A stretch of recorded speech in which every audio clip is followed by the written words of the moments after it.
I hope you're sitting down for this because it's another week where Nintendo ignores their online subscription service. The good news is that we still have plenty of Nintendo Switch Online games that are in desperate need of the review crew treatment. I'm talking about all-time classics like The Legend of Zelda: A Link to the Past, Joe and Mac 2: Lost in the Tropics, and the terribly named Operation Logic Bomb.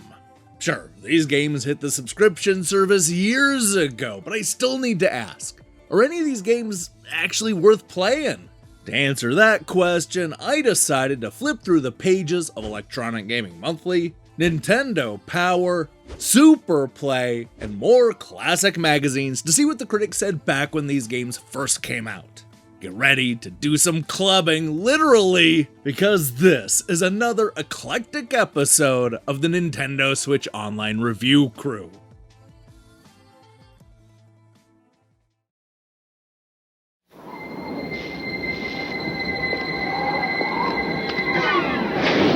When you decide to step up to this kind of power, this kind of challenge, this kind of flying, crashing, feeling, when you decide to get serious, there's only one place to come, the games of Super Nintendo. No one else creates this kind of experience, because no one else creates these kinds of games. Now you're playing with power, superpower. The Caveman Ninjas are back, and this time they're battling their way through paradise. Joe and Mac 2: Lost in the Tropics is, of course, the sequel to the 1992 Super NES game that was in turn a console port of the arcade game Caveman Ninjas. It is not a port of the arcade sequel, Joe and Mac Return, which came out the same year and has a completely different playstyle. This Super NES game continues the side-scrolling antics of our prehistoric heroes, this time in a colorful new setting, complete with new bosses and a whole new silly story. The critics liked the first game. Will the same be true of this sequel? The answer to that question isn't as clear-cut as you might think. For example, Electronic Gaming Monthly far preferred this game, giving it an 8.25 out of 10, up from the original's 6.75. Ed was impressed. Wow! I was completely taken by surprise with this one. Thinking it was just another mindless action game, Joe and Mac 2 proves that blending action and role-playing can make a great game. The graphics are absolutely stunning, and the jungle tunes have a great beat. The levels are long, and they have interesting surprises, but they can also be rather bland in the action department. Steve also praised the game's role-playing elements. Joe and Mac 2 is really good. It has the play control the first one lacked, and it sorta has an RPG feel to it.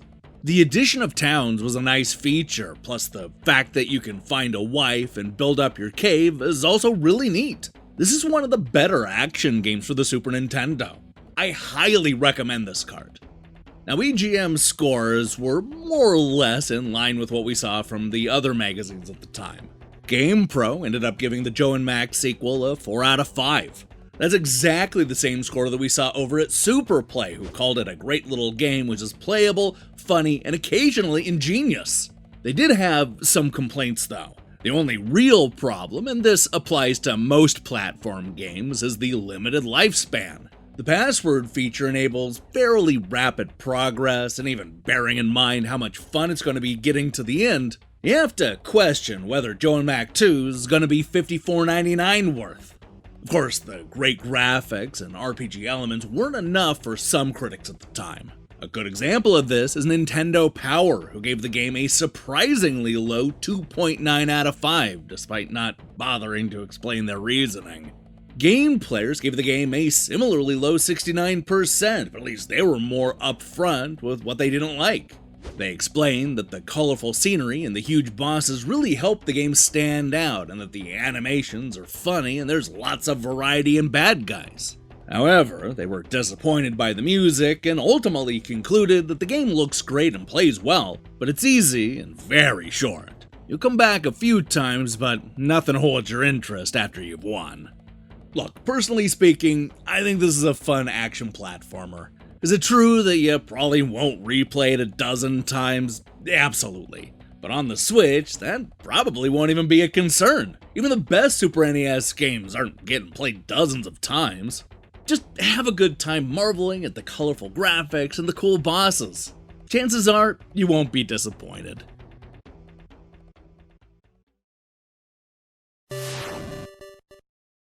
After 30 years, I gotta get something off my chest. Operation Logic Bomb: The Ultimate Search and Destroy is a dreadful title. What makes it even worse is knowing that in Japan it has a title that translates to the much more badass Fortress of Fury.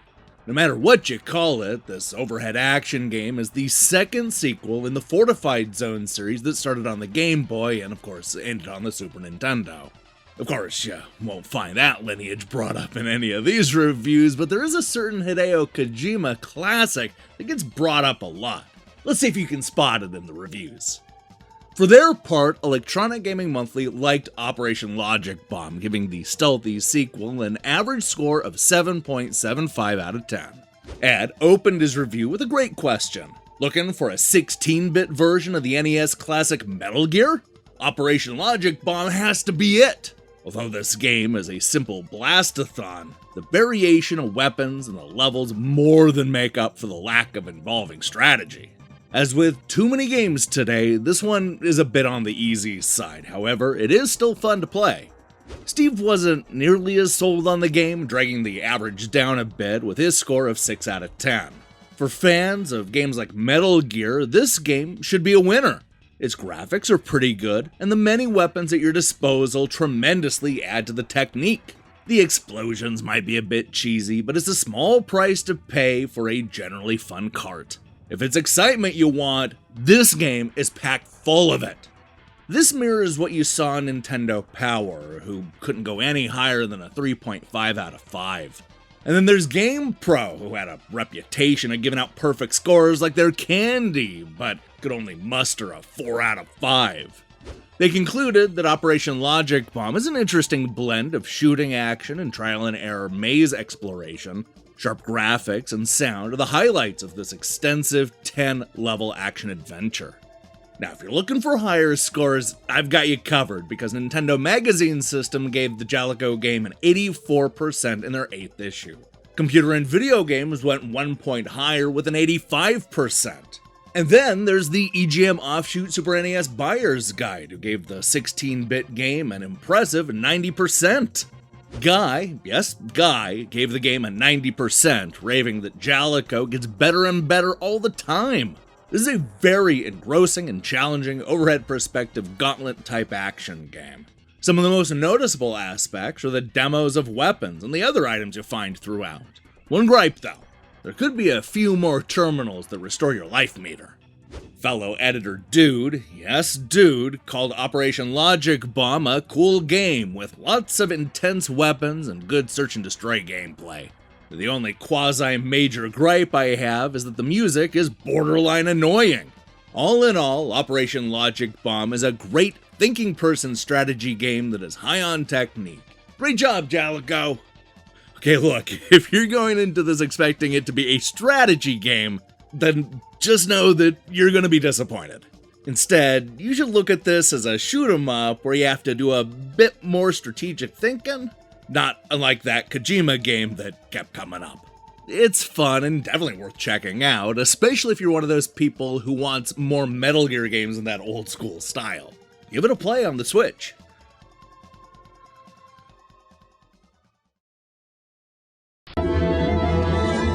This time it calls you to the ultimate battle of good against evil.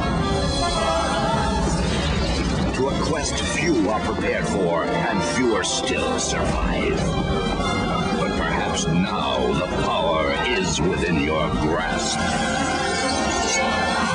It's the game that's already a legend. The Legend of Zelda, A Link to the Past, only on the Super Nintendo Entertainment System. Now you're playing with superpower.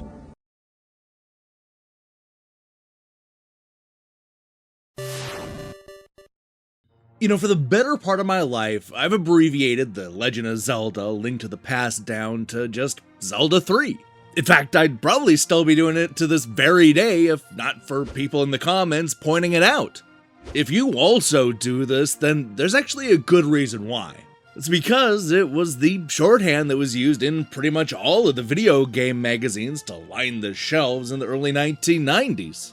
And you know what? It actually makes sense. Even if it's not numbered like the second game was, it's still the third Zelda game. And in my opinion, it's one of the very best, perfecting the template that would be used to make many, many more Zelda games, both 2D and 3D. But look, you already know that Zelda 3 is one of the greatest adventure games of all time.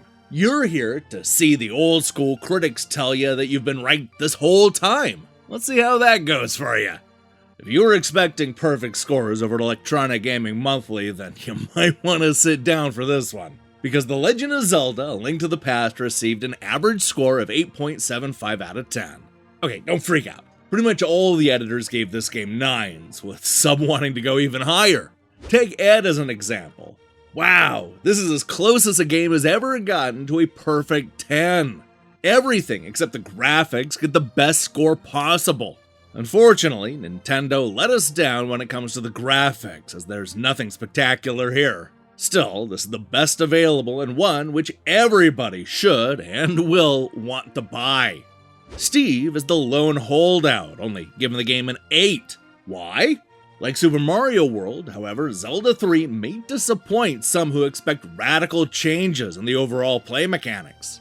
No such luck here, but for a solid adventure title filled with lots to do, you can't do much better than Zelda 3.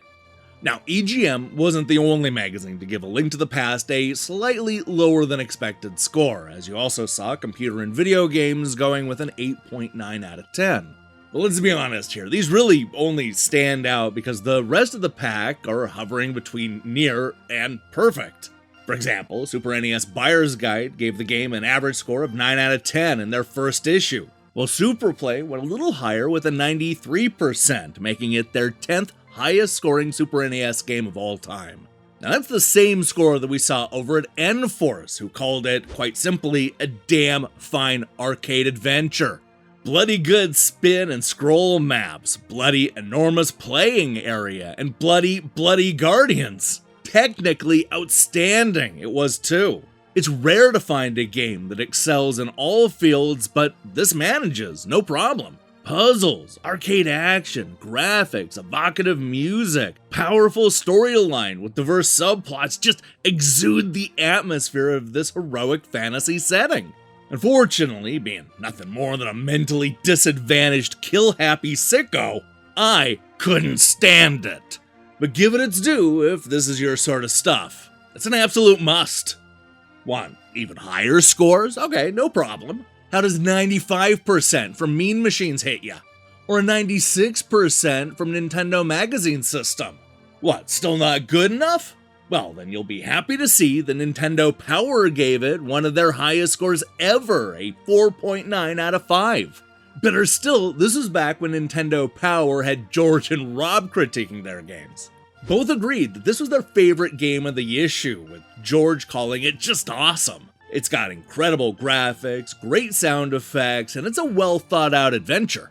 Rob agreed. I think it's going to be a mega hit. It takes all the things that made the first two Zelda games fun and exciting and adds a new level with the enhanced graphics, sound, and depth made possible with the Super NES. Alright, I get it. You're not satisfied with a near perfect score. You want something that just can't be topped. Well then, look no further than GamePro, who once again comes through with a 5 out of 5 score. They concluded that The Legend of Zelda: A Link to the Past is a well-executed fantasy thriller with a good 30-hour quest, rich color shading, excellent sounds, and a fine plot. The only real disappointment comes at the end. If you've completed Zelda 1, you know how to polish off Ganon here. Despite a somewhat lackluster ending, Zelda's journey is its own reward. See? I told you! Everybody called it Zelda 3! And not only that, everybody liked it. You know, even if they had a few minor complaints here and there, it was a hit across the board. And if you've somehow never played A Link to the Past, then now is the perfect time to do so. I mean, look, we're in between Zelda games as it is, and it's just right there waiting for you on the Switch. You're gonna love it.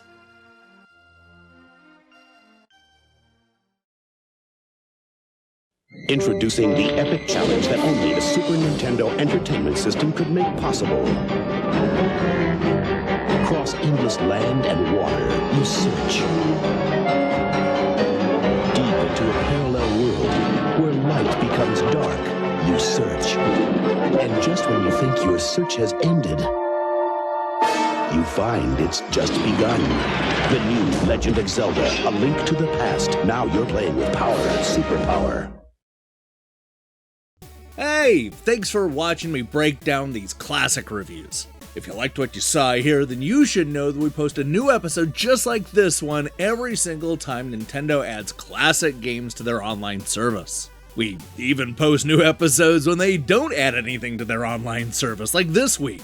There's a whole playlist with almost every Nintendo Switch Online game given the review crew treatment. Now, here's the question I have for you. What gaming abbreviation makes people look at you funny? If you didn't grow up with these old school magazines, then I get it. Zelda 3 is weird to hear. Do you have an abbreviation like that? Let me see your stories in the comments below. In other news, I was out sick most of this week, so next week we'll be coming at it strong. I promise. Oh, and expect a fun Christmas show on Christmas Day. While you wait for that, I strongly recommend you click that subscribe button and support what we're doing here. Until then,